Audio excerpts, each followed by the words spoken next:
Maligayang pagbabalik sa aking channel kaibigan para mas lalo ka pang kiligin at updated sa mga bagong movies, K-drama series. Pwede bang makahingi ng konting pabor? Paki-like and subscribe naman ng aking channel. Muli, salamat kaibigan!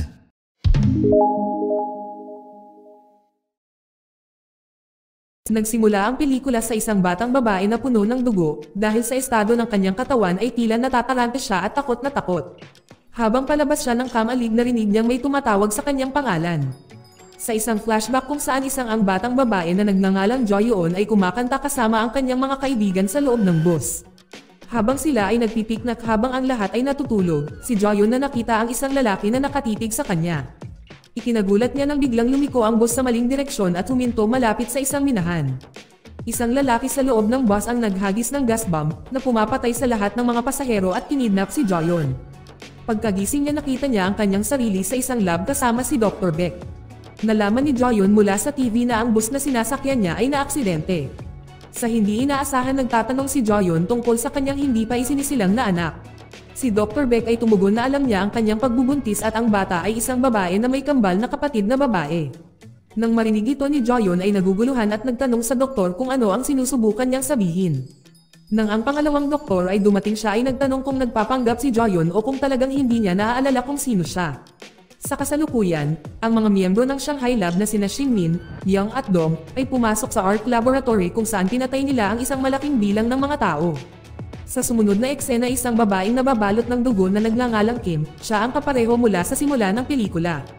Nang lumabas siya sa niebe ay nakararanas siya ng nakakaligalig na mga tanawin at nagsimulang dumogo ang ilong. Sa ibang lugar, binisita ng lalaking nagngangalang Jiang si Dr. Beck sa kanyang tirahan. Ipinakita niya ang taglay niyang superpower habang nagsisimula ang kakaibang itim na ugat sa kanyang mukha.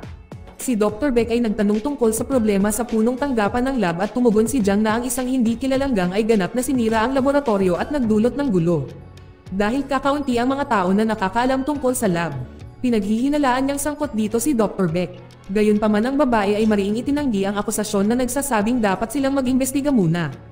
Pagkatapos ay ibinunyag ni Jiang na matapos sirain ang lab ay nakatakas si Kim at hindi na nila siya mahanap ngayon. Sa ibang lugar dinalugad ni Kim ang kagubatan hanggang sa makarating siya sa highway. Nang biglang may humantong sasakyan at hinayla siya ng isang lalaki papasok. Si Kyung-hee na nakidnap ng mga lalaking ito ay nasa backseat ng kotse. Hiniling niya sa kanila na pakawalan si Kim dahil inosente siya. Ngunit hindi siya pinakinggan ng mga lalaki sa halip ay sinimulan nilang guluhin ang batang babae at ito ang nag-udyok kay Kim na gamitin ang kanyang espesyal na powers at tinapos silang lahat. Dahil dito nagdulot ito upang matamba ang sasakyan sa gilid ng kalsada. Nang magkamalay si Kyung-hee, napagtanto niya tinapos ni Kim ang mga kidnappers. Agad niyang tinawagan ang kanyang tiyuhin para humingi ng tulong na isang doktor. Nang dumating ang doktor sa pinangyarihan, nagsimulang dumogo ang ilong ni Kim at bumagsak siya sa lupa at nawalan ng malay. Agad na inihatid ng dalawa ang batang babae sa klinik ng tiyuhin kung saan sinimulan nitong gamutin ang mga sugat nito. Nang epa-x-ray niya ito natuklasan niya ang mga bala at kakaibang chip sa loob ng katawan nito. Habang tinatanggal niya ang mga bala ay gumaling ang mga sugat sa isang iglap. Pagkaraan ng ilang sandali ay umalis si Uncle sa operating room at nilapitan niya si Kyung-hee para pag-usapan si Yang Do ang parehong taong dumukot sa kanya. Lumabas na hinahabol niya si Kyung-hee dahil sa ancestral land. Dahil gusto niyang magtayo ng resort doon. Habang mas malalim ang pag-uusap ng dalawa ay sinasabi ni Uncle na may kakaiba kay Kim, natatakot siya na magkagulo lang sila kapag nalaman ng mga pulis ito. Kaya dapat nila itong paalisin sa lalong madaling panahon. Gayunpaman si Kyung-hee ay hindi pa siya handang talikuran ang babae ng ganoon kaaga. Kaya nagpasya siyang alagaan siya hanggang sa gumaling siya. Sa susunod na eksena, si Jo-young na isang sundalo na may isang misyon ay natalo ang kanyang mga kalaban at nagtamo ng mga pinsala. Nang sumigaw si Tom na kanyang partner mula sa receiver bumalik ang kanyang kamalayan at umalis sa lugar na kinagalitan ni Tom dahil sa pagkuha ng delikadong misyon. Nagbumalik siya sa bahay. Inalis ni Jo-young ang bawat bala sa kanyang katawan at nagsimulang lumaki ang kanyang mga ugat sa sandaling alisin niya ang isa sa bala sa kanyang ulo na nagpapahiwatig na siya rin ay may superpower. Sa ibang lugar si Kyung-hee dinadala niya si Kim sa kanyang tahanan. Sa kanilang paglalakbay laking gulat ng batang babae nang makita ang mga hayop, ibon at dinama ang hangin mula sa bintana ng kotse. Pagdating nila sa bahay ipinakilala siya ni Kyung-hee sa kanyang kapatid. Pagkaraan ay ipinakita kay Kim ang kanyang kwarto at binigyan siya ng mga bagong damit. Ang ganitong uri ng kilos na ginawa sa batang babae ay makaramdam siya ng pagmamahal sa unang pagkakataon sa kanyang buhay. Sa sumusunod na eksena binisita ni Jo-yeon si Dr. Baek na humiling sa kanya na hanapin si Kim at patayin siya. Dahil lubhang mapanganib na nasa labas siya ng mundo, si Dr. Baek at ang kanyang team ay sinusubukang gumawa ng kompleto at pinakamahusay na bersyon ng isang superhuman sa pamamagitan ng paghihiwalay ng mga gene mula sa fetus ni Jo-yeon at pagtatangkang kopyahin ito. Inihayag din niya na isa si Kim ay isa sa kanila.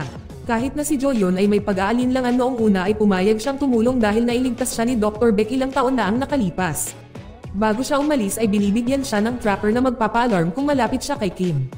Si Jo-yeon at Tom nalaman nila na sinusundan sila niligaw nila ang mga tagasunod sa kakahuyan at si Tom ay nakipag-away sa kanila. Ginamit niya ang sirang pinto ng kotse upang talunin ang mga kaaway.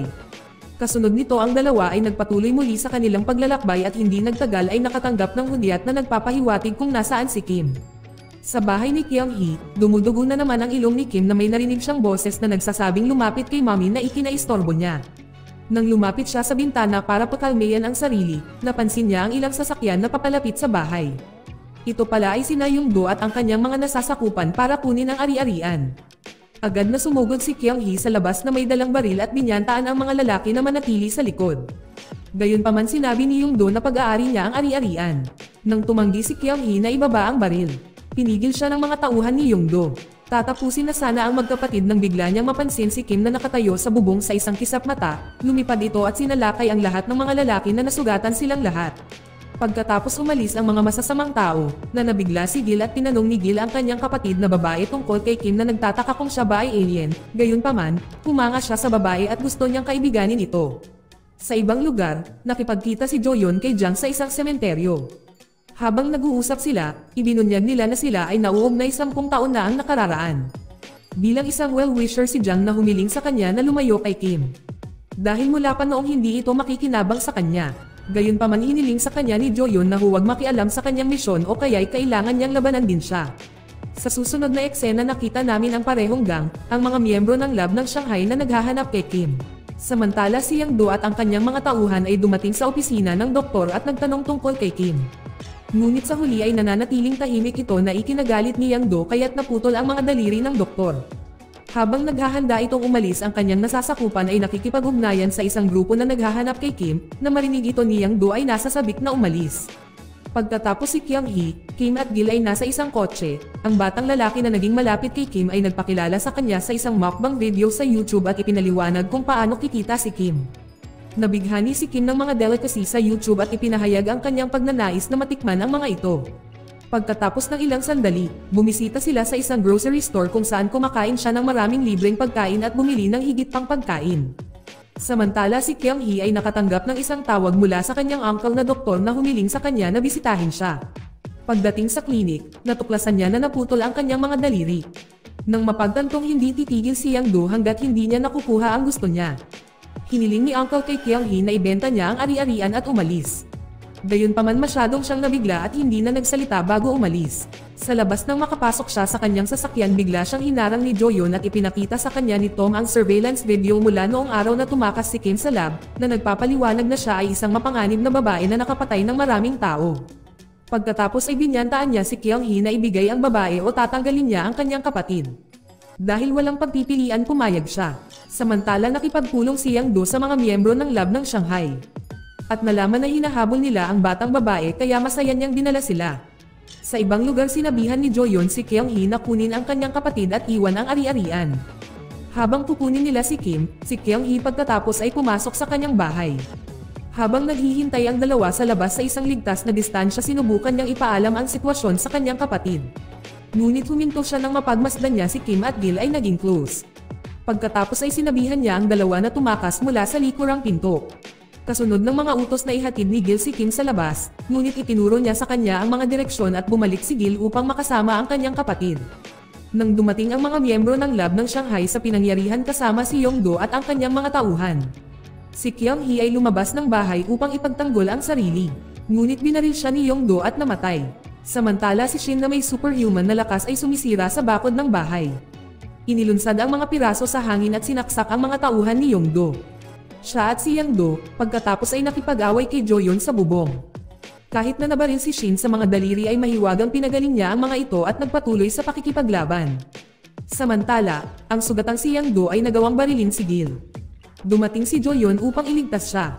Ngunit huli na siya dahil ang bata ay nabaril na at namatay. Sa lugar sa ibang bumalik ang kamalayan ni Kim at inalala ang lahat ng kanyang masayang memories kasama si Kyung-hee at Gil. Nalungkot siya na pareho silang namatay. Nagdalamhati siya sa sakit, pagkatapos ay napansin niya ang isa sa mga miyembro ng Shanghai Lab na si Min na papalapit sa kanya na may bitbit na bangkay. Sinubukan ni Min na salakayin si Kim na gamit ang kanyang kutsilyo. Ngunit dahil masyadong makapangyarihan si Kim ay madali niya itong napatay. Sa kabilang banda si Shin at si Dong-yo ay patuloy na nakipag-away kay Joyon at Tom. Nagawa nilang masupol si Tom bago sinaksak si Joyon na nawalan ng malay. Nang hindi inaasahang dumating si Kim sa pinangyarihan ng away, dala ang katawan ng mga lalaki. Kahit na ang mga miyembro ng lab ng Shanghai ay napakalakas, wala silang kalaban-laban kay Kim.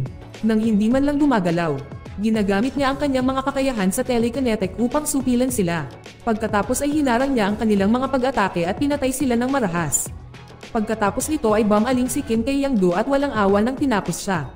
Ang huling miyembro ng Shanghai Lab na binatilyo na mabilis na nagtatago ay lumapit kay Kim mula sa likuran at tinangka siyang saksakin ng kutsilyo.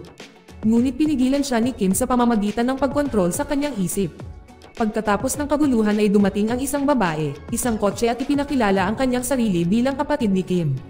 Ipinaliwanag niya na siya ang tumulong sa kanya na makatakas sa lab na sinasabi rin niya na sila ay magkapatid na kambal at sila ay nahiwalay pagkatapos ng kapanganakan. Humiling siya ng tulong kay Kim sa paghahanap ng kanilang ina. Subalit hindi niya ito pinansin, sa halip ay pinuntahan niya ang katawan ni Kyung-hee at Gil. Habang nagdadalamati si Kim sa kanilang pagkamatay, pinapakalma siya ng kanyang kapatid na babae gamit ang isang kemikal na nagsasabing hahanapin nila ang kanilang ina. Pagkatapos nalaman ni Dr. Beck na si Kim at ang kanyang kapatid na babae ay magkasama at hinahanap nila ang kanilang ina.